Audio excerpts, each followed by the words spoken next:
আপনারা এখানে একটি সিঁড়ি দেখতে পাচ্ছেন। আজকে আমি আপনাদের সঙ্গে এই সিঁড়ির লেআউট কিভাবে দিতে হয় সেটি নিয়ে আলোচনা করব এবং বাস্তবে সিঁড়ির লেআউট কিভাবে দিতে হয় সেটি দেখাবো। আপনারা এখানে একটি সিঁড়ির প্ল্যান দেখতে পাচ্ছেন। এটাকে ওয়ার্কিং প্ল্যান বলা হয়ে থাকে। এই প্ল্যানে রুমের সাইজ, সিঁড়ির ট্রেড, রাইজ, সিঁড়ির অল ডিটেলস দেয়া থাকে।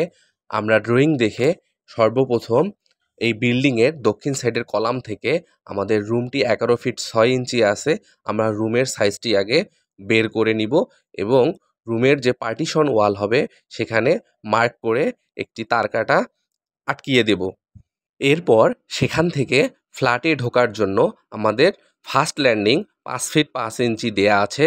আমরা সেখান থেকে 5 ফিট 5 ইঞ্চি ফার্স্ট ল্যান্ডিং আমরা মেপে নিব এবং ওলনের সাহায্যে ওই পয়েন্টটি মার্ক করে রাখব।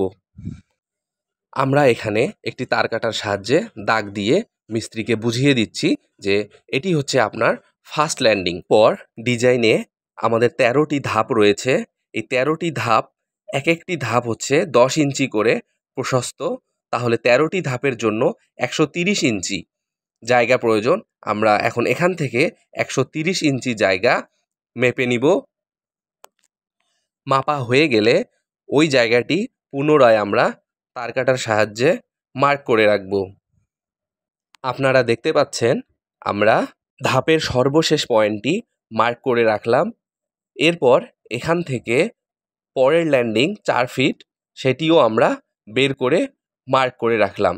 এরপর মিস্ত্রিকে বুঝিয়ে দিলাম যে গ্রেড বিমের উপরে একটি স্টেয়ার বিম হবে এবং প্রথম যে স্পেসটি আমরা মেপে এসেছিলাম সেটি হচ্ছে আমাদের ফার্স্ট ল্যান্ডিং, দ্বিতীয়টি হচ্ছে আমাদের ফার্স্ট ফ্লাইট এবং তৃতীয় যে স্পেসটি সর্বশেষ যেটি দেখালাম সেটি হচ্ছে আমাদের ফার্স্ট ল্যান্ডিং। মিস্ত্রিরা এটাকে চৌকিও বলে থাকে।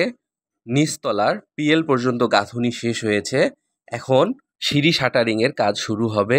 তাই মিস্ত্রিকে চূড়ান্তভাবে বুঝিয়ে দেওয়া হচ্ছে কলাম থেকে শাটারিং কতটুকু বের হবে, অর্থাৎ মিস্ত্রির ভাষায় কলাম থেকে চৌকি কতটুকু বের হবে ওই জায়গাটুকু আমরা মার্ক করে ওলনের সাহায্যে শাটারিং করে নিব।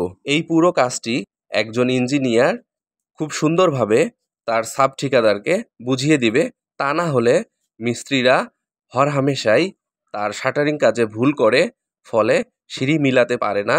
সিঁড়িগুলো অনেক উঁচু নিচু হয় এবং পরবর্তীতে বাসার মালিককে এই সিঁড়ি বেয়ে উপরে উঠতে নিচে নামতে অনেক কষ্ট পোহাতে হয়। আপনারা দেখতে পাচ্ছেন আমরা এখন সিঁড়ির সেকেন্ড ল্যান্ডিং এবং ফ্লাইট মাপ দিচ্ছি। মাপ দেয়া হয়ে গেলে ওলনের সাহায্যে আমরা ওই পয়েন্টটি ফিক্সড করে নিচ্ছি।